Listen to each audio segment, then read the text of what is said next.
Yeah, fluorescence is a very safe product and can be used continuously. And the reason for that is that it's a water-based extraction.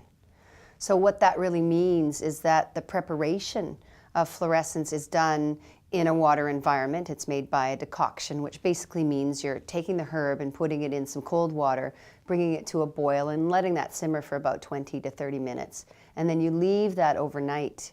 Then the product is actually placed in a centrifuge and it's spun down very quickly so that all of the key materials, the highest concentration liquid is pulled away from the dry material. So you're left with a very concentrated combination.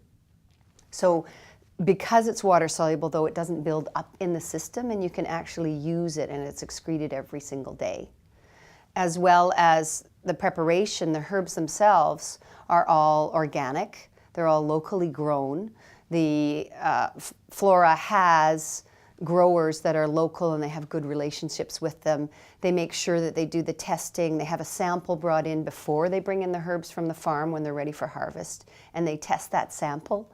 And if the sample is okay, they'll test it for pesticides and for heavy metals and for making sure that the key constituents are in that plant, the ones that they know they want in the plant. And then once that whole batch comes to the manufacturing plant, then they'll actually test it again.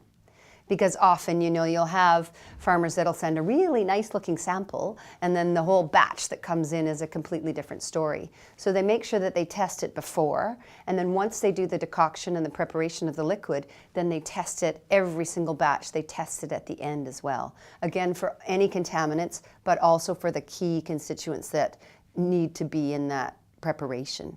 So they make sure that every batch has that.